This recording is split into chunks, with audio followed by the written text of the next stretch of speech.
لله جميعا ولا تفرقوا واذكروا نعمة الله عليكم إذ كنتم أعداء فألف بين قلوبكم فأصبحتم بنعمته إخوانا وكنتم على شفا حفرة من النار فأنقذكم منها كذلك يبين الله لكم آياته لعلكم تهتدون.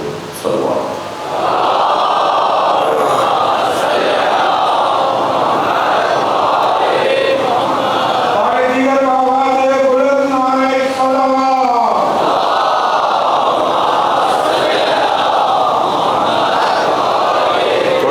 تھوڑی سی ہمت کیجیے جگہ بنانے کی، تھوڑا سا آگے آئیے. باہر بارش کا ماحول بھی ہے، کچھ لوگ اندر آ جائیں گے. تھوڑا سا آگے آئیے. میرے سیدھے ہاتھ پر اور میرے الٹے ہاتھ پہ جگہ کافی ہے. آ جائیے.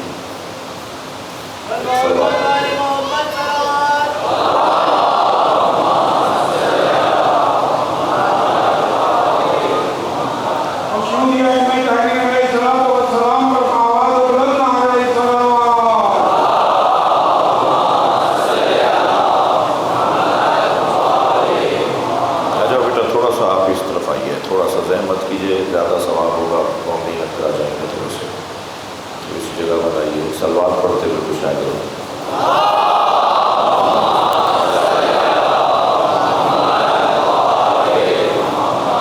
ایک اور بلند سلوات پڑھے.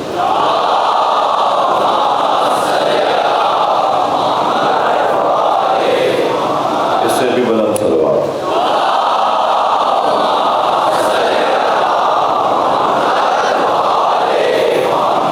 سورہ مبارکہ آل عمران کی آیت ہے اور آیت کا نشان 7 ہے. اللہ نے اس کلام میں ارشاد، معاف کیجیے گا، آیت کا نشان 102 اور 103 ہے. 2 آیتیں میں نے آپ کے سامنے پڑھی ہیں. اللہ نے اس کلام میں ارشاد فرما رہا ہے، یا ایھا الذین آمنوا اتقوا اللہ حق تقاتہ. اے صاحبان ایمان، تقوی پروردگار کو اس کے حق کے ساتھ اختیار کرو. وَلَا تَمُوتُنَّ إِلَّا وَأَنْتُم مُّسْلِمُونَ. جب تقوی اس کے حق کے ساتھ اختیار کیا جائے گا تو خود بخود موت اسلام پر آئے گی. اور خبردار مر نہ جانا، مگر مرنا تو مسلمان مرنا. جو واقعی متقی ہوگا وہ مسلمان مرے گا. یا ایھا الذین آمنوا اتقوا اللہ حق تقاتہ. اے صاحبان ایمان، تقوی پروردگار اس کے حق کے ساتھ اختیار کرو. ولا تموتن الا وانتم مسلمون. اور خبردار تمہیں موت نہ آ جائے، مرو تو مسلمان مرنا. واعتصموا بحبل اللہ جميعا ولا تفرقوا. اور اللہ کی رسی کو مضبوطی کے ساتھ تھامے رکھنا اور اس رسی کے بارے میں جھگڑا نہ کرنا.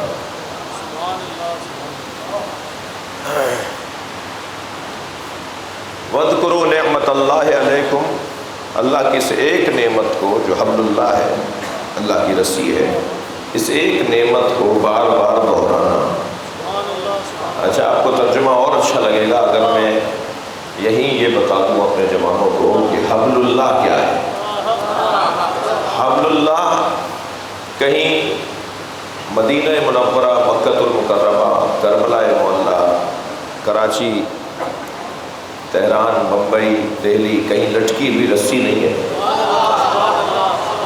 حبل اللہ ایک نظریہ ہے جو 2 عنوانوں کے ساتھ مل کر بنتا ہے.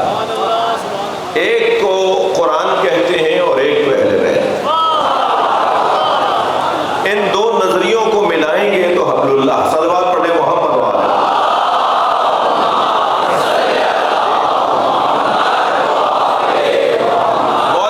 مولا علی سے پوچھا گیا، یا علی اللہ کی رسی کیا ہے؟ مولا علی نے فرمایا قرآن. سرکار دو جہاں سے پوچھا گیا، یا رسول اللہ کی رسی کیا ہے؟ فرمایا علی.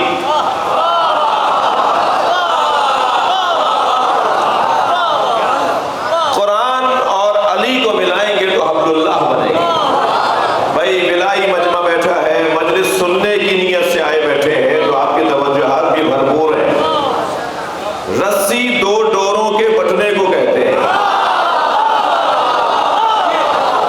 توجہات توجہات. رسی دو ڈوروں کے بٹنے کو کہتے ہیں. آپ 14 رسیوں سے بھی رسی بنا سکتے ہیں.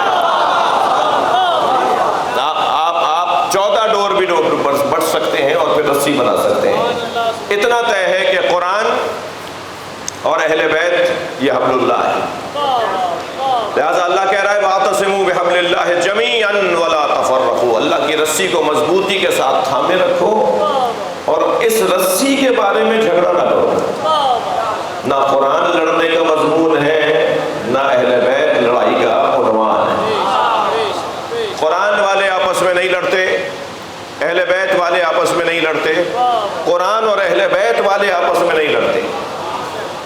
لہذا سویڈن میں اگر توہین قرآن ہو, قرآن جلایا جائے, تو پھر اور زیادہ دشمن کے, ابھی تو ہم سمجھ رہے تھے نا, یہ بہت کھلے دماغ کے لوگ ہیں, بڑے پڑھے لکھے لوگ ہیں, جدید زمانے کے لوگ ہیں, جدید لوگ ہیں, اور وہ لوگ تو بھائی بہت معتبر ہوا کرتے ہیں. ان کے یہاں یہ والی باتیں نہیں ہیں جو ہمارے یہاں ہیں. صلوات دیا کرے نبی کے ساتھ.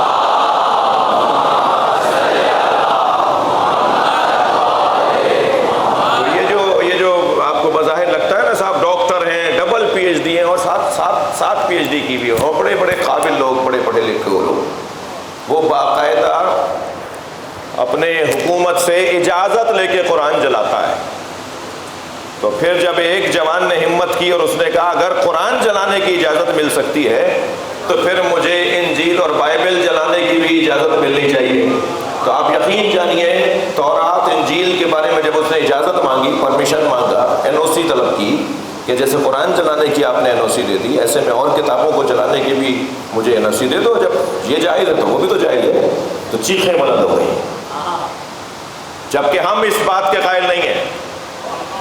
صرف کسی کو آئینہ دکھانے کے لیے اتنا این او سی مانگنا ہی کافی ہے کہ تم اگر اس کے لیے اجازت نہیں دے سکتے ہو, کیونکہ وہ تمہارے جذبات کا حصہ ہے, تمہارے احساسات کا عنوان ہے. جب قرآن جلانے کی پرمیشن مل سکتی ہے تو پھر اور کتابوں کے جلانے کی بھی پرمیشن مل سکتی ہے.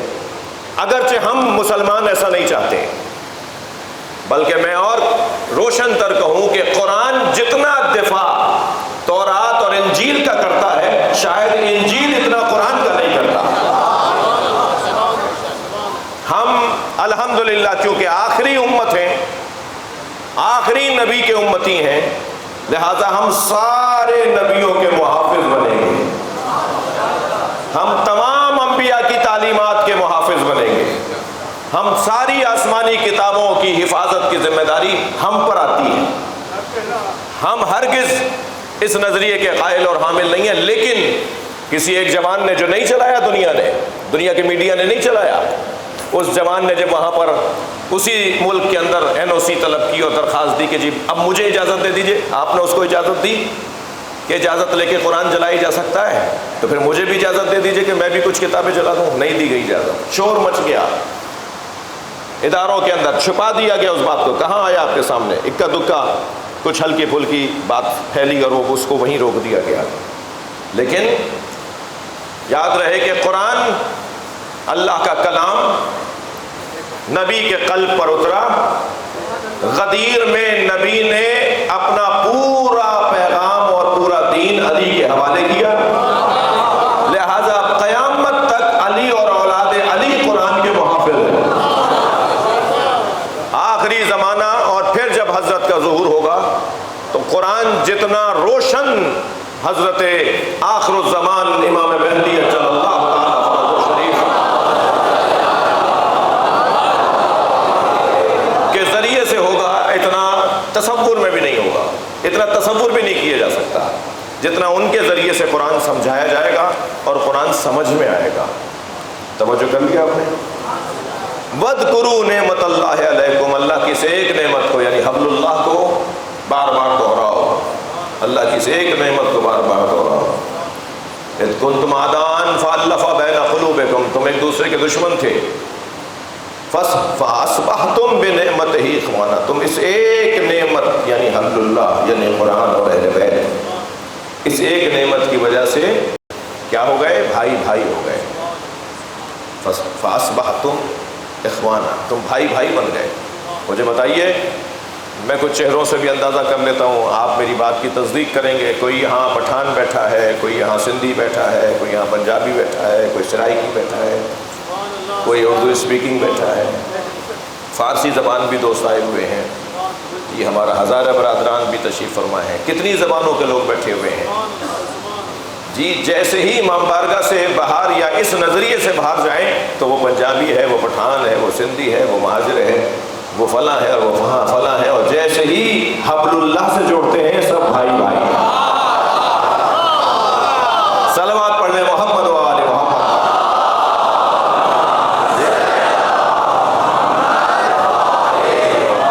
یہ حبل اللہ یا قرآن اور اہل بیت ہمیں جوڑ دیتا. فَأَصْبَحْتُمْ بِنِعْمَتِهِ إِخْوَانًا كُنْتُمْ عَلَىٰ شَفَا حُفْرَةٍ مِّنَ النَّارِ.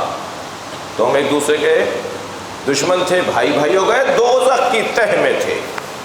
فَأَنْقَذَكُم مِّنْهَا، حبل اللہ کے ذریعے سے ہم نے تمہیں باہر نکالا ہے. یہ قرآن اور اہل بیت نے تمہیں دوزخ سے بچایا ہے. اللہ ایسے ہی اپنی نعمتوں کا اور اپنی جانب سے ہدایتوں کا پیغام دیتا رہتا ہے، شاید کہ لوگ ہدایت پا جائیں. یہ آیت کا ظاہری ترجمہ ہے.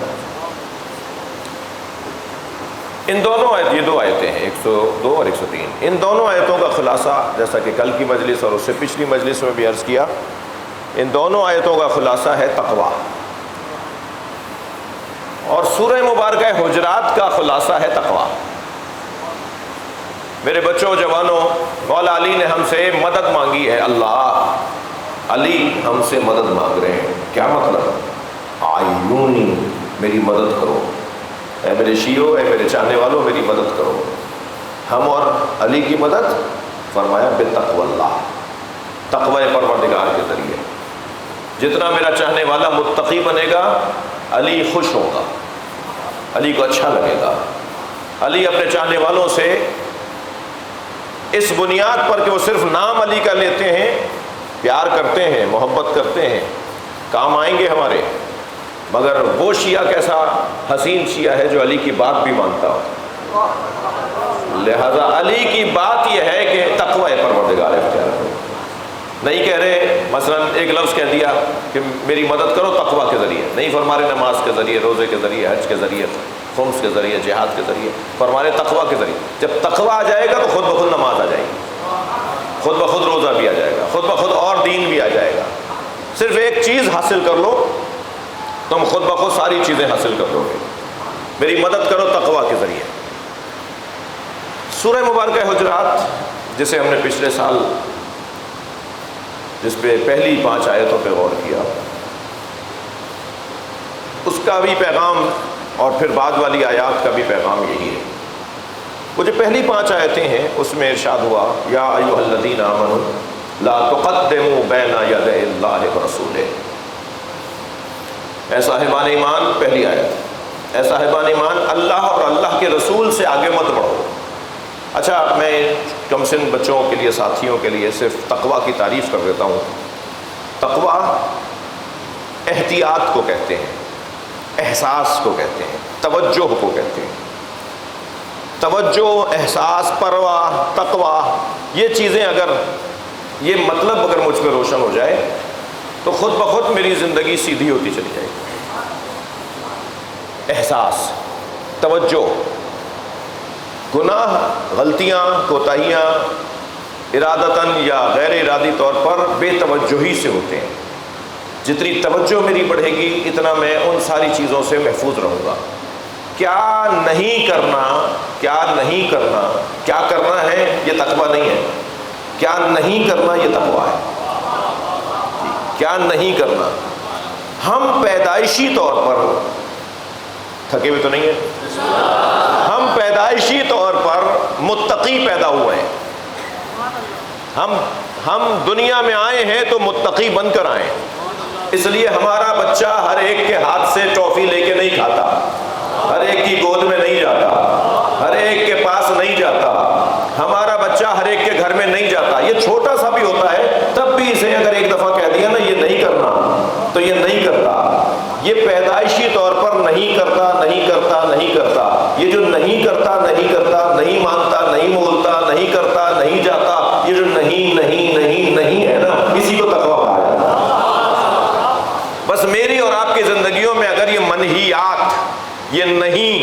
منہیات اگر میری زندگیوں میں حاکم ہو جائیں اور مجھے پتہ ہو کہ مجھے کیا کیا کیا کیا نہیں کرنا، تو یہی تقویٰ ہے۔ اس سے زیادہ کوئی بات ہی نہیں ہے، اس سے زیادہ بڑا کام ہی نہیں ہے۔ اب کیا نہیں کرنا؟ سورہ مبارکہ حجرات کی پہلی آیت، توجہ، ایک لمبی لسٹ ہے نا کیا نہیں کرنا۔ سب سے پہلی بات کیا نہیں کرنا، لا تقدموا بین یدی اللہ و رسولہ، اللہ اور اللہ کے رسول سے آگے نہیں جانا۔ بھائی جھوٹ نہیں بولنا، غیبت نہیں کرنا، یہ 50 باتیں آپ نہیں کرنا لے لیں، ممکن ہے پھر بھی کوئی بڑی بات ہو جائے، لیکن ایک جملے میں اللہ نے ان ساری نہیوں کا خلاصہ کر دیا کہ اللہ اور اللہ کے رسول کے آگے نہیں جانا۔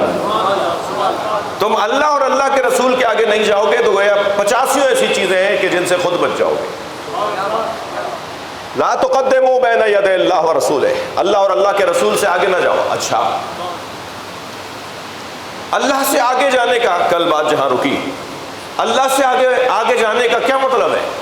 اللہ تو کہیں ہے نہیں جس سے آگے اور پیچھے کا تصور کیا جائے۔ رمضان خالی رمضان بولنا معصوم نے منع فرمایا ہے۔ یہ مہینہ جو ہے محرم، صفر، ربیع الاول، اس میں ایک مہینہ آتا ہے ماہ رمضان، شہر و رمضان۔ ہر مہینے کے لیے ہمیں یہ نہیں کہا گیا کہ محرم نہیں بولو، ماہ محرم کہو، سفر نہیں بولو، ماہ سفر کہو، مگر رمضان کے لیے معصوم نے فرمایا کہ رمضان نہیں کہو، بلکہ کہو ماہ رمضان، کہو شہر رمضان۔ رمضان کے ساتھ مہینے کی قید لگاؤ، اس لیے کہ رمضان اللہ کا نام ہے۔ ہم اتنا بھی تمہیں توحید سے دور نہیں دیکھنا چاہتے۔ صلوات پڑھنے ذرا محمد و آل محمد۔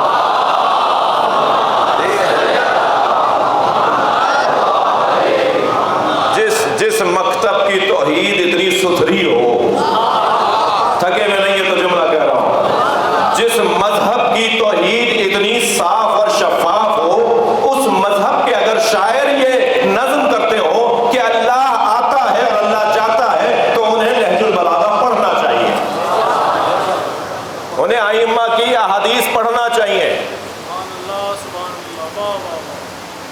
ہمارے یہاں ہو رہا ہے یہ بھائی، اور مجھے معاف کیجیے گا، آپ ہی لوگ مجھے بھی سبحان اللہ کہیں گے اور آپ ہی لوگ انہیں بھی سبحان اللہ کہیں گے، اور پھر آپ پر بھی سبحان اللہ۔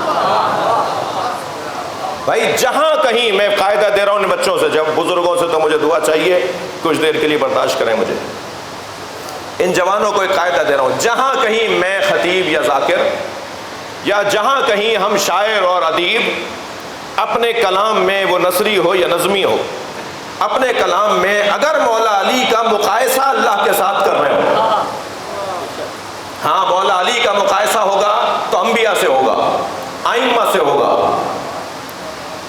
علی کا مقایسہ حسین سے ہوگا، حسین کا مقایسہ امام حسن سے ہوگا، مگر اللہ سے علی کا کیا مقایسہ؟ یعنی اگر فلاں فلاں فلاں، اب آپ نام خود سوچئے، صلوات پڑھنا محمد والے،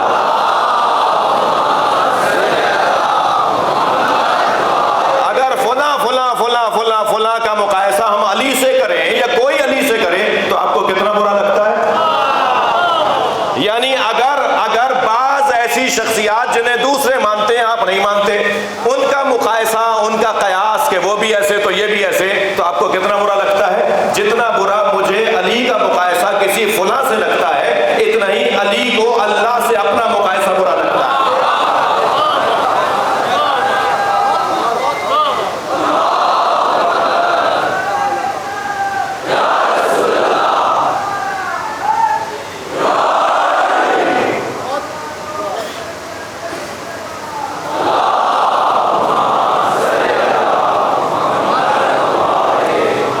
میری ممبر کی مجبوریاں ہیں، آپ مجھے برداشت کریں جی، یہ نہیں کریں۔ اہل بیت کا مقایسہ اللہ سے نہیں ہوگا، اللہ کا کسی سے کوئی مقایسہ نہیں ہے، اللہ علی کا خالق ہے، اللہ اہل بیت کا رازق ہے، ٹھیک ہے۔ ہاں مقایسہ ہوگا تو پھر ایسے ہوگا کہ ایک دن مولا علی نے امام حسین سے فرمایا حسین بتاؤ تمہارے پاس زیادہ فضیلتیں ہیں یا میرے پاس؟ تھکے بیٹھے ہیں آپ۔ مولا علی فرما رہے ہیں امام حسین سے، اے میرے لال حسین بتاؤ تمہارے پاس زیادہ فضیلتیں ہیں یا میرے پاس؟ تو امام حسین نے فرمایا بابا میرے پاس۔ تھوڑی گردن ہلائیے گا بات جا رہی ہو تو۔ فرمایا بابا میرے پاس زیادہ فضیلتیں ہیں۔ مولا علی نے فرمایا کیا؟ فرمایا بابا آپ کے دادا میرے دادا جیسے نہیں ہیں، جدی لیسا کجدک، میرے دادا آپ کے دادا جیسے نہیں ہیں۔ نہیں گئے آپ؟ جیسے میرے دادا ابو طالب ہیں آپ کے دادا نہیں ہیں۔ جدی لیسا کجدک، میرے نانا جیسے آپ کے نانا نہیں ہیں۔ بھائی بات جا رہی ہے تو ذرا گردن ہلا دینا۔ پھر میرے مولا حسین ایک مرتبہ پرواز کرنے لگے، فرمایا جیسے میرے بابا ہیں ایسے آپ کے بابا نہیں۔ میرے مولا علی مسکرا رہے ہیں اور حسین بول رہے ہیں کہ ایک مرتبہ بولتے ہوئے چوتھا جملہ فرمایا جیسی میری ماں ہے ایسی آپ کی ماں نہیں ہے۔ پھر فرمایا بابا اگر میں اور کچھ کہوں، مولا علی نے فرمایا کہو کہ جیسا میرا بھائی ہے ایسا آپ کا بھائی نہیں ہے۔ مولا حسین نے اپنے فخر اور اپنے افتخارات کو بیان فرمایا اور سارے کوئی 5-6 جملے امام حسین نے جب کہہ لیے، حسین کچھ اور کہنا ہے؟ کہا نہیں بابا میں نے اپنی فضیلتیں بیان فرما دی۔ امام حسین نے اپنی فضیلتیں بتائیں، امام علی مولا علی نے فرمایا میں تو صرف ایک جملہ کہوں گا، میرے حسین جیسا تمہارے پاس بیٹھا نہیں۔ صلوات پڑھے محمد و آل محمد۔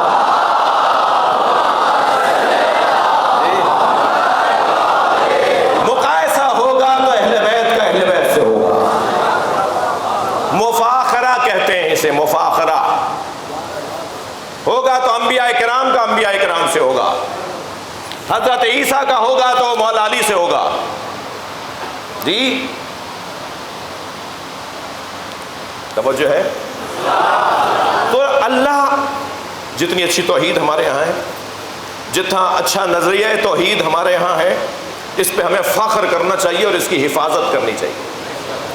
اگر اتنا مضبوط عقیدہ توحید رکھنے کے باوجود بھی دوسروں سے شرمندگی کا سامنا کرنا پڑے، جبکہ ہونا الٹا چاہیے تھا، یعنی کتابی توحید سب سے اچھی آپ کے پاس ہو مگر بیانی توحید کسی اور کی اچھی ہو۔ ایک کتابی توحید ہوتی ہے، ایک بیانی توحید ہوتی ہے۔ وہ جو آپ کی کتابوں میں لکھا ہے وہ بیان کر کے بھی تو دکھاؤ، وہ جو ہماری کتابوں میں لکھا ہے وہ بیان میں نہیں ہے ہمارے یہاں، اور وہ جب بیان میں آ جائے گا تو پھر آپ یقین جانیے کہ دنیا کا کوئی فرد غیر شیعہ نہیں رہے گا۔ یہ تو صرف ابھی دعائے کمیل سن کر کہتے ہیں یہ توحید ہے تو تم سے بڑا تو کوئی مسلمان نہیں ہے۔ دعائے عرفہ سننے کے بعد کہتے ہیں اگر یہ توحید ہے آپ کی تو آپ سے بڑا کوئی مسلمان نہیں ہے، جبکہ ابھی تو دعائے عرفہ اور دعائے کمیل جو توحید کے نصاب پر ائمہ کی دعائیں ہیں، ان سے 90% زیادہ دعائیں اور ہیں کہ جن کو بیان ہی نہیں کیا گیا۔ صحیفہ سجادیہ 57 دعاؤں کا مجموعہ، جی 52 متن میں اور 5 حاشیے میں، ٹھیک ہے۔ اللہ کہیں ہے نہیں، کہیں کھڑا نہیں ہے، کہیں ہوتا نہیں ہے، وہ ہر جگہ ہے، تو پھر یہ اللہ کے لیے کیا اللہ کہہ رہا ہے، اپنے لیے کیا کہہ رہا ہے اللہ کہ اللہ کے آگے نہ بڑھنا۔ بھائی بڑی محنت کی ہے میں نے اس ایک جملے کو آپ تک پہنچانے میں۔ اللہ یہ کہہ رہا ہے کہ اللہ اور اللہ کے رسول سے آگے نہ جاؤ۔ یہ رسول اللہ کی کتنی بڑی عظمت ہے کہ رسول اللہ سے آگے جانا اللہ اپنے آپ سے آگے جانے کے برابر قرار دے رہا ہے۔ یہ رسول اللہ کی عظمت ہے، یعنی جو اللہ نے اپنے حبیب پر اپنا پیغام نازل کیا ہے اس سے آگے نہ جاؤ، میرے قول سے آگے نہ جاؤ، میرے پیغام سے آگے نہ جاؤ، جو میں کہہ رہا ہوں اس سے آگے نہ جاؤ، قرآن سے آگے نہ جاؤ، قرآن کی بات پر بات نہ کرو۔ میں اپنے ان بچوں سے ایک نصیحت اور کروں گا، جلدی میں عجلت میں بعض اوقات بعض لوگ ایک بات ایسی کر دیتے ہیں جو نہیں کرنی چاہیے، اور وہ یہ کہ یہ مولوی ملاؤں کی بنائی ہوئی بات ہے۔ مولوی ملا اگر آیت پڑھ رہے ہو نا تو پھر یہ جملہ نہ کہا کرو، اس لیے کہ یہ گویا اللہ کے کلام کی مخالفت ہے۔ مولانا یہ کہیں آیت میں ہے، کہیں اللہ کا کلام ہے، اگر وہ آیت پڑھ کر سنا دیں تو بس بات ختم ہو گئی۔ اللہ سے آگے بڑھنے کا مطلب یہ ہے کہ اللہ کے حکم سے آگے نہ بڑھو۔ رسول اللہ سے آگے بڑھنے کے دو مطلب ہیں، رسول اللہ کے فعل سے بھی آگے نہ بڑھو اور رسول اللہ کے قول سے بھی آگے نہ بڑھو۔ لیکن جب اللہ کے بارے میں بات ہوگی تو اللہ کے قول سے آگے مت بڑھو، جو اللہ نے کہہ دیا ختم ہو گئی بات۔ ہاں اب ایک مرتبہ جب یہ بات یہاں تک پہنچتی ہے تو ذہن میں سوال آتا ہے کہ کیا ایسا ہوا ہے، یہ ضرورت کیوں پیش آئی کہنے کی؟ یہ کچھ ہوا تھا کیا؟ رسول اللہ سے آگے کوئی بڑھا تھا کیا؟ تھکے تو نہیں بیٹھے؟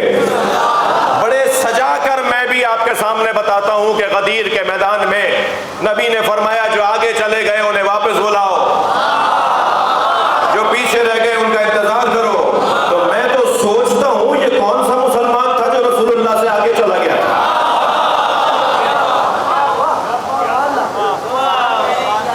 کوئی رسول اللہ سے بھی آگے جا سکتا ہے؟ قرآن کہہ رہا ہے کہ اللہ اور اللہ کے رسول سے آگے نہ جاؤ، تو کیسے آگے جا سکتے ہیں؟ ہوا ایسا ہوا۔ اور آگے جا کے 5ویں آیت میں آپ نتیجہ لیں گے کہ جو ایسا کرتے ہیں، اچھا اللہ نے لفظ بدل کے کہا ہے اللہ اور اللہ کے رسول سے آگے نہ جاؤ، پھر فرمایا کہ لا ترفعوا، دوسری آیت لا ترفعوا اصواتکم فوق صوت النبی، جی اپنی آواز کو نبی کی آواز سے اونچا مت کرو، نبی کے لہجے سے اپنے لہجے کو بلند نہ کرو۔ پھر فرمایا لا تجہروا لہ بالقول کجہر بعضکم لبعض، اور جیسے تم ایک دوسرے کو پکارتے ہو ایسے میرے رسول کو نہ پکارا کرو۔ اور پھر فرمایا کہ خبردار حجرات کے حجروں کے باہر جا کر، نبی کے حجرے کے باہر آ کر ایسے آواز مت لگایا کرو جیسے تم ایک دوسرے کو آواز لگاتے ہو، اتنا رک جاتے کہ نبی خود باہر آ جاتے تو تمہارے لیے بہتر تھا۔ پھر یہ 4 آیتوں کو بیان کر کے 5ویں آیت میں اللہ نے ارشاد فرمایا کہ خبردار ان اعمال سے بچے رہو، کہیں ایسا نہ ہو کہ ان تحبط اعمالکم، کہیں ایسا نہ ہو تمہارے اعمال حبط ہو جائیں، وانتم لا تشعرون، اور تمہیں پتہ بھی نہ چلے کہ تمہارے اعمال حبط ہو گئے، تمہارے اعمال ربڑ سے مٹا دیے گئے، تمہارے اعمال کچی پینسل سے لکھے ہوئے ہیں، بے ادبی کرو گے تو مٹا دیے جائیں گے۔ صلوات پڑھ لیں ذرا محمد و آل محمد۔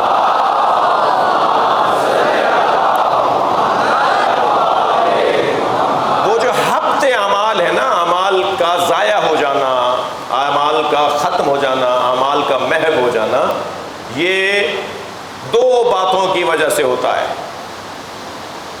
میں دوسری بات میں نے شروع کر دی تو ابھی پہلے یہ سن لیجئے، 2 باتوں کی وجہ سے اعمال ضائع ہو جاتے ہیں، ایک شرک اور کفر کی وجہ سے، 70 سال تک مسلمان رہا اور ایک مرتبہ اس نے کفر اختیار کر لیا، جیسے ہندوستان میں ایک رضوی سید نے ایسی باتیں کی، بظاہر رضوی سید، وہ سارے اعمال ضائع، ماضی میں جتنی جو کچھ عبادتیں یا اعمال انجام دیے وہ کفر اور شرک کی وجہ سے ضائع۔ جی یا کفر اور شرک کی وجہ سے نہیں، مسلمان ہے، کلمہ پڑھ رہا ہے، جی نماز میں بھی آ رہا ہے، حج بھی کر کے آ رہا ہے، مگر بے ادب ہے، بدتمیز ہے۔ بے ادبی وہ والی الحمدللہ کیفیت ڈھونڈنے سے کوئی ایک آدھ جیسا ایک بندہ نظر آیا یہ ہندوستان کے اندر، یا ایک باب العلم میں ایک مرتبہ ایک جنازہ آیا تھا تو ان کے وارثوں نے احسان کیا میرے اوپر اور مجھے بتا دیا کہ یہ گزشتہ 6 مہینے سے اللہ کا انکار کر بیٹھے تھے، قرآن کو بھی نہیں مانتے تھے، نماز روزے کو بھی نہیں مانتے تھے، اللہ کا بھی انکار کر رہے تھے۔ تو اب یہ کیفیت ہے، آپ بتائیے۔ میں نے کہا بھائی میں تو سفر پہ جا رہا ہوں، میں تو جنازہ نہیں پڑھاؤں گا، آپ نے نہ بتایا ہوتا تو شاید روا روی میں پڑھا دیتا، جہالت میں عدم علم میں پڑھا دیتا۔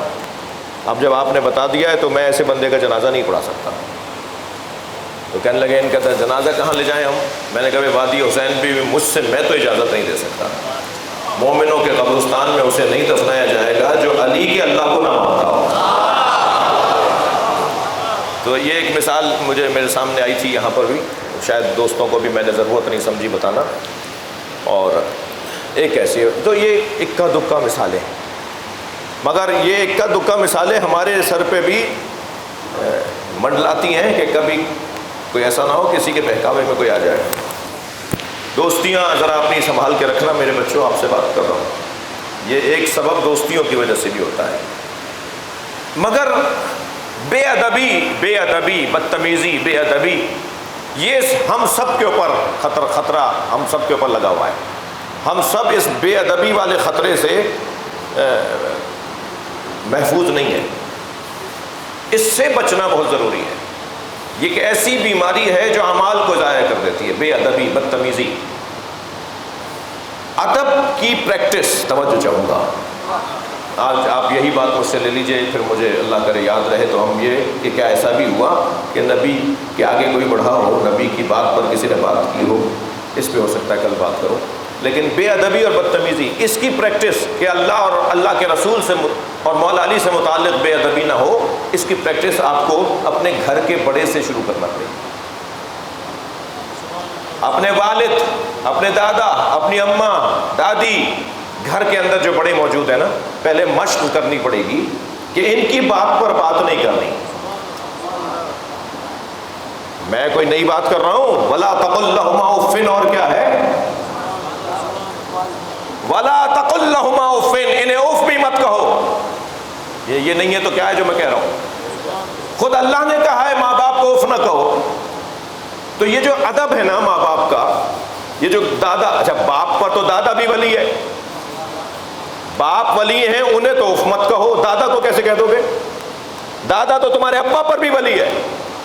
ڈبل ولایتیں ہیں دادا کے پاس ہماری نسبت. باپ ہمارا ولی، ہمارا دادا ہمارا ولی. تو دادا کو کیسے بے ادبی ہو سکتی ہے؟ دادی سے کیسے الجھ سکتے ہو؟ ماں سے کیسے الجھ سکتے ہیں اور ماں کی بے ادبی کیسے کر سکتے ہیں؟ یہ گھر سے پریکٹس شروع کرنی پڑے گی ہمیں. جی ان نوجوانوں سے بات کر رہا ہوں جن گھروں میں بزرگ زندہ ہیں، وہ غنیمت جانے کہ ان گھروں میں بزرگ زندہ ہیں. اس لیے یہ ہماری خیر خواہی اور بہتری میں ہمیں نصیحت کر رہے ہوتے ہیں. بھئی کم سے کم سفید بالوں والے تو گردن ہلا دیں. میں ان کی تعریف میں، ان کی حمایت میں بات کر رہا ہوں. در حقیقت یہ نظام، یہ معاشرے کے نظام کو مضبوط بنانے کی بات ہو رہی ہے. جسے یہ پریکٹس ہوگی کہ وہ گھر سے اپنے بڑوں کا احترام کرے گا، پھر وہ اپنے بڑوں کے بڑے کا بھی احترام کرے گا، پھر وہ مسجد کے پیش نماز کا بھی احترام کرے گا، پھر وہ علاقے کے عالم دین کا بھی احترام کرے گا، پھر وہ ملک کے بزرگ عالم کا بھی احترام کرے گا، پھر وہ مرجع تقلید کے بارے میں بھی اور فول نہیں بکے گا. یہ ادب کا نظام ہے جو چل رہا ہے. اور جنہیں یہاں پریکٹس ہو جائے گی کہ اپنے بڑے جو اپنے سے زیادہ جانتے ہیں، اپنے سے زیادہ تجربے کار ہیں، ان کی بات جب میں نے مان لی تو پھر مجھے پریکٹس مشق ہو جائے گی کہ اب جب میرا مولا مجھے کہے گا تو بس وہی مانوں گا جو میرا مولا کہہ رہا ہے. یہ ہے ادب اور احترام کا وہی زینہ کہ جو میرے اعمال کو محفوظ رکھے گا. مومن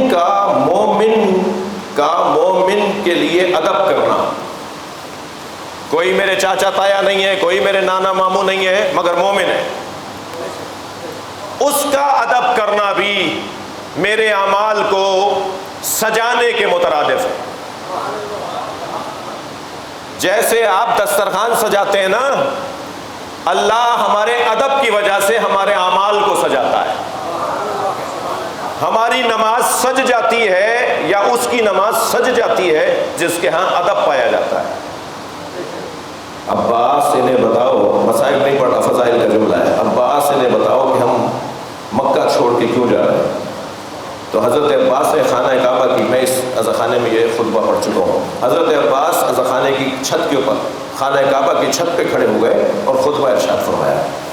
اور خانہ کعبہ کی چھت پہ کھڑے ہو کے جو خطبہ ارشاد فرمایا اس کا پہلا جملہ یہ تھا الحمدللہ الذی شرف ھذا بقدوم ابی، حمد ہے اس اللہ کے لیے جس نے اس گھر کو حسین کے بابا کے قدموں کی وجہ سے شرف عطا کیا۔ یہ نہیں فرمایا میرے بابا کے قدموں کی وجہ سے۔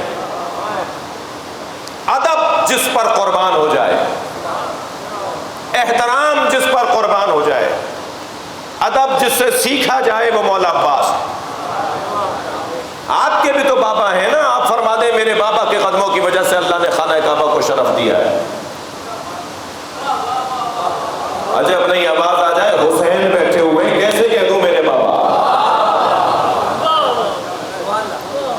تو میں اپنے بچوں اور جوانوں سے مخاطب ہوں، بزرگ سے دعا چاہیے کہ ادب کرنے کی، احترام، ایک دوسرے کا احترام، مومن کا مومن احترام کرے، انسان کی بنیاد پر انسان کا احترام کرے۔ پھر رشتوں کی قدر، یہ جو صلہ رحمی ہے یہ احترام ہی تو ہے۔ صلہ رحمی کا مطلب، دوسرا مطلب احترام ہے، رشتہ داروں کا احترام، رشتہ داروں کا احساس۔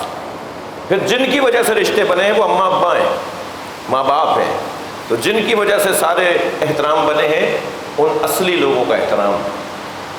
پھر جب ہم 4 غیر معصوم بچوں کے غیر معصوم والدین کا اتنا احترام ہو کہ انہیں اف بھی نہ کہنا، تو جس سیدہ کو اس امت کی ماں قرار دیا ہو، جس نبی نے اپنی ماں اپنی بیٹی کو کہا ہو، اس ماں کا احترام کتنا ہوگا، اس باپ کا احترام کتنا ہوگا جسے نبی مولا نے فرمایا کہ میں اور علی اس امت کے 2 باپ ہیں۔ تو ساری امت کو جن کا احترام کرنا ہے وہ وہی ہے کہ جو امت کے ماں اور باپ کا درجہ رکھتے ہیں۔ عزیزو، بہت پیچیدہ بحث ہے جو میں نے آج آپ کے سامنے چھیڑ دی ہے۔ جی،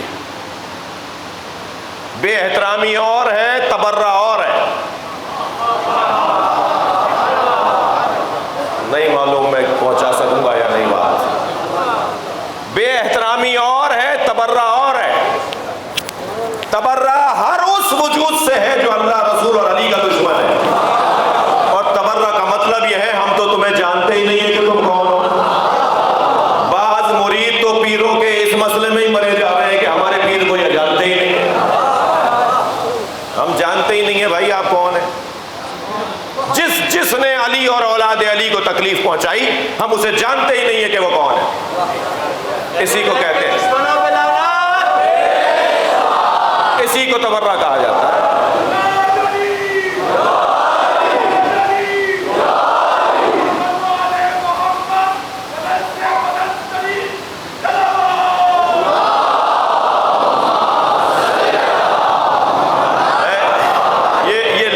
یہ لفظوں کی ہیر پھیر نہیں ہے بھائی، جو میں کہہ رہا ہوں سوچ کے سمجھ کے کہہ رہا ہوں۔ بے احترامی اور ہے اور تبرہ اور ہے۔ تبرہ کا روشن مطلب ہے کہ اہل بیت کے دشمنوں سے لا تعلق نہیں۔ ہم بھائی آپ سے بات ہی نہیں کرنا چاہ رہے، ہم آپ سے بات پہ غور ہی نہیں کرنا چاہ رہے، ہم آپ کو ماننا ہی نہیں چاہ رہے، ہم اسے ماننا ہی نہیں چاہ رہے جس نے مولا علی کو تکلیف پہنچائی، ہم اس کے بارے میں بات ہی نہیں کرنا چاہ رہے جس نے جناب زہرا کو تکلیف پہنچائی۔ تم کہہ رہے ہو بے احترامی کر رہے ہیں، ہم بے احترامی کہاں کر رہے ہیں؟ ہم تو مان ہی نہیں رہے، گفتگو ہی نہیں کرنا چاہتے، بات ہی نہیں کرنا چاہتے۔ اسے کہتے ہیں تبرہ۔ میں ایک ایئرپورٹ پر اترا، اسی حلیے میں رہتا ہوں، آپ کا نوکر ہوں۔ اس حلیے میں اس لیے رہتا ہوں کہ ہر سفر میں کوئی نہ کوئی آ کر سوال کرتا ہے کہ آپ شیعہ مولوی ہیں، سوال کر لوں؟ تو میں جواب یہ دیتا ہوں کہ میں پہن کے ہی اس لیے پھر رہا ہوں کہ آپ سوال کر رہے ہیں۔ تو ایسے ہی ایک سفر میں کچھ انگریزوں نے مجھے دیکھا، کہنے لگے مولا یہ آپ نے کیا پہنا ہوا ہے؟ میں نے کہا یہ مسلم اسکالرز ایسا پہنتے ہیں۔ تو کہنے لگے کہ مسلم اسکالر ہیں تو پروفٹ محمد کے گھر والوں کو مانتے ہیں یا دوستوں کو؟ میں نے کہا پروفٹ محمد کے دوستوں کا احترام کرتے ہیں، گھر والوں کی اطاعت کرتے ہیں۔ صلوات پڑھنے محمد و آل محمد۔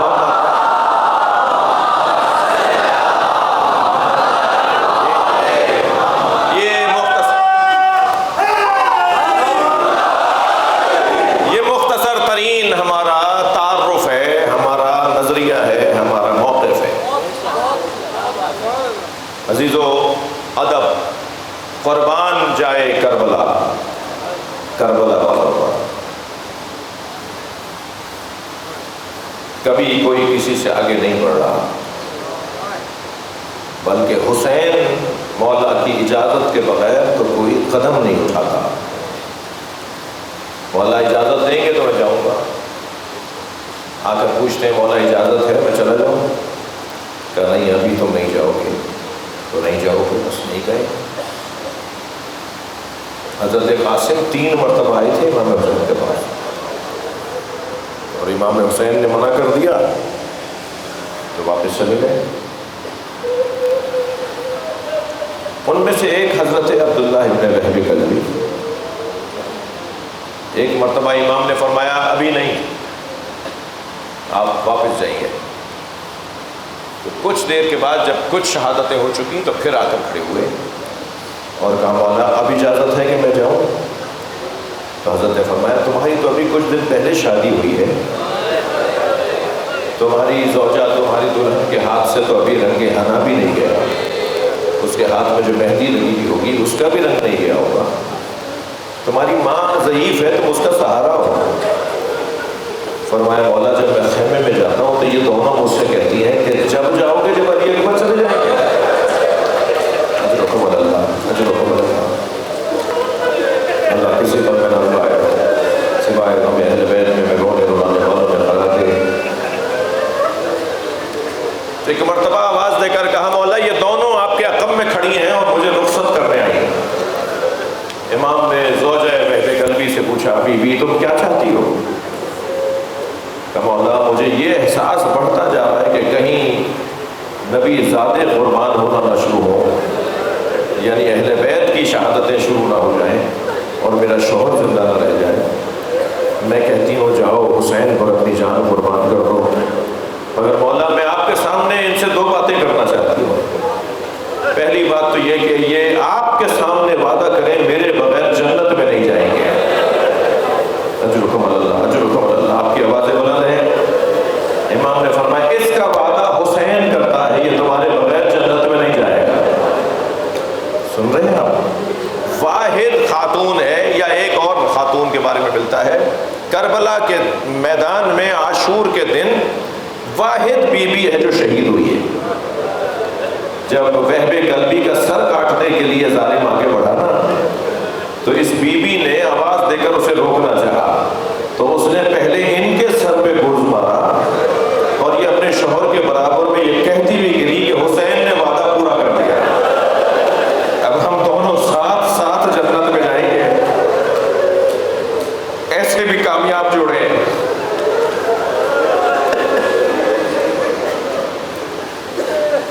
ہمارے نزدیک تو کامیاب جوڑوں کا معیار کچھ اور ہے نا، مگر عبداللہ ابن وہب کلبی اور ان کی زوجہ کیسا کامیاب جوڑا ہے، نیا جوڑا ہے اور دونوں ساتھ جنت میں جا رہے ہیں۔ امام نے فرمایا دوسری کون سی بات ہے جو تم اپنے شوہر سے کرنا چاہتی ہو؟ کہنے لگی دوسری میری بات یہ ہے کہ ان سے کہیے کہ یہ آپ سے کہیں آپ ان کی بات کو اس درخواست کو قبول فرمائیں اور مجھے اجازت دیں کہ جب میرا شوہر مار دیا جائے تو میں زینب کبریٰ کے خیمے میں آ جاؤں۔ امام نے فرمایا تم یہ کیوں کرنا چاہتی ہو؟ کہنے لگی مولا میں نے سنا ہے جب مرد مار دیے جاتے ہیں تو عورتوں کو اسیر بنا دیا جاتا ہے، میں زینب کبریٰ کے خیمے میں آ جاؤں تاکہ میرا پردہ بچ جائے۔ حسین کی آنکھوں میں آنسو آ گئے۔ اے زوجہ وہب کلبی تم ہوتی 11 محرم کو تو دیکھتی، جس زینب کو یہ سوچ کر تم اس کے خیمے میں جانا چاہتی ہو کہ ان کی وجہ سے تمہارا پردہ بچ جائے گا، وہ واہ حجابہ کے نوحے بلند کر رہی ہے۔ اجرکم اللہ۔ اور ماں وہب کلبی کی کتنی شیر دل بی بی ہے کہ جب وہب کلبی کا سر کاٹ کر ظالم نے ماں کی طرف پھینکا ہے نا، آسان ہے میرا بولنا، آسان ہے آپ کا سننا۔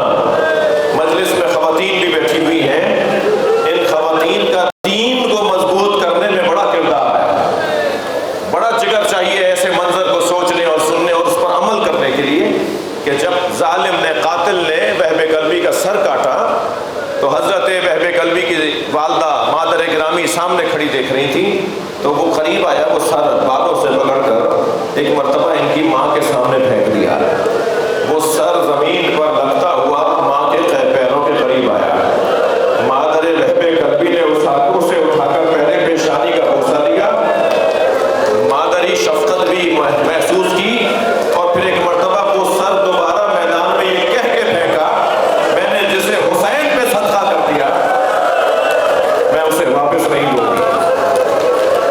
اجرکم اللہ۔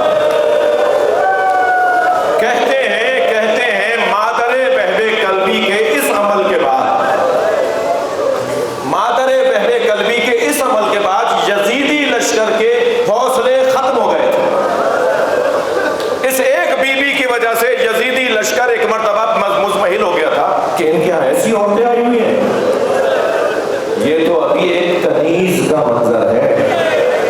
سلام ہو جناب زینب پر، سلام ہو جناب ام لیلہ پر، اجرکم اللہ، اجرکم اللہ۔ جنہوں نے آئے اپنی آوازوں کو آزاد کریں گے، سلام ہو جناب رواح پر، سلام ہو جناب ام فروہ مادر قاسم ابن حسن پر، اور سلام ہو اس بی بی پر روزانہ جنت البقیع جا کے 4 قبروں کے نشان بناتی ہے اور آواز دے کر کہتی ہے مجھے ام البنین مت پکارا کرو، اس لیے کہ ام البنین تو بیٹوں کی ماں کو کہا جاتا ہے۔ میرے وہ بیٹے کہاں ہیں جن کی میں ماں ہوں؟ بھرپور گریہ ہو گیا، مجلس ہو گئی عزیزانو، بس ایک منزل اور میرے ساتھ آ جائیے، اللہ آپ کو کسی غم میں نہ ڈبائے۔ 3 محرم میں ہے، 5 محرم تک یعنی 4 محرم تک، پہلی سے 4 محرم تک بر صغیر کی روایات ازاں میں اصحاب حسینی کا تذکرہ ہوتا ہے۔ میں نے آپ کے سامنے وہب قلبی کا تذکرہ کیا، ایک اور شعر کا تذکرہ کرنا چاہوں گا، اور وہ شعر ہے صحابی رسول ہے، ضعیفی کے باوجود جوان ہے، ان کا نام ہے زہیر ابن قین رضوان اللہ تعالی علیہ۔ یہ وہ شہید ہے جسے امام حسین نے ڈھونڈا ہے۔ 2 شہید ایسے ہیں کربلا کے جن کی عزت اور افتخار میں اضافہ ہوا کہ جب حسین نے انہیں تلاش کیا، ایک حبیب ابن مظاہر اور ایک زہیر قین۔ حبیب کو خط لکھ کر بلایا، کم بات نہیں ہے یہ، اور زہیر قین کو تلاش کیا، بار بار اصحاب رسول سے کہتے تھے، فرماتے تھے، کہیں رستے میں کہیں سفر میں امام حسین کو کوئی نبی کا صحابی مل جاتا تھا تو اس سے فرماتے تھے زہیر کہاں ہے؟ حسین بھی ہر ایک کو نہیں ڈھونڈ رہے تھے، حسین انہیں جمع کر رہے تھے جن کے نام نبی نے حسین کو لکھ کر دیے تھے۔ اے میرے لال حسین، تمہارے ساتھ کربلا میں جو شہید ہوں گے وہ یہ لوگ ہیں۔ ان میں جو لوگ کم پڑھ رہے تھے نا، دو نام ان میں سے ایسے تھے جو کم پڑھ رہے تھے، ایک حضرت حبیب ابن مظاہر اور ایک حضرت زہیر قین۔ خبر ملی کہ زہیر بھی مکے کے اندر ہیں اور حج کر کے لوٹیں گے۔ حج تو گزر گیا 10 ذی الحجہ کو، واقعہ کربلا گزر رہا ہے 10 محرم کو، یعنی پورے 1 مہینے بعد واقعہ کربلا ہو رہا ہے۔ امام حسین عراق کی طرف جا رہے ہیں، کربلا کی طرف، اور مکے سے حج کر کے زہیر لوٹ رہے ہیں کہ ایک مرتبہ زہیر کے غلام نے آ کر بتایا کہ آقا کچھ گھوڑے ہیں، کچھ اونٹ ہیں، کچھ سوار ہیں جو اپنی سواریاں بٹھا رہے ہیں، اور بہت بڑا قافلہ ہے اور بڑے جلال کے ساتھ وہ قافلہ چل رہا ہے۔ زہیر نے کہا پتہ کیا کہ کس کا قافلہ ہے؟ کہا ہاں وہ حسین ابن علی کا قافلہ ہے۔ زہیر اپنے خیمے میں تھا، ادھر جب امام حسین کے خیمے لگ گئے تو امام سے آ کر حضرت عباس نے فرمایا مولا وہ جو سامنے چند خیمے لگے ہوئے ہیں وہ وہی صحابی رسول ہے جس کی آپ کو تلاش ہے، وہاں زہیر قین ٹھہرے ہوئے ہیں۔ امام نے فرمایا عباس جاؤ، جا کے ان کو کہو کہ حسین انہیں بلا رہے ہیں۔ حضرت عباس اپنا گھوڑا لے کر آئے، سوار ہو کر آئے، قریب آئے، خادم نے خبر دی، زہیر سے ملاقات کروائی۔ حضرت عباس نے امام حسین کا پیغام پہنچایا تو زہیر اپنے حجرے سے باہر آئے، سر پہ امامہ رکھ کے ابا گوش پہ ڈال کر اپنے خیموں کے پیچھے گئے جہاں ان کے گھوڑے کھڑے ہوئے تھے۔ ان میں سے ایک قیمتی گھوڑے کی لگام کھولی اور حضرت عباس کے ہاتھوں میں لگام دیتے فرمایا میری طرف سے حسین کو یہ گھوڑا ہدیے میں دے دیجیے گا اور کہیے گا میری طرف سے گھوڑا قبول کر لیں۔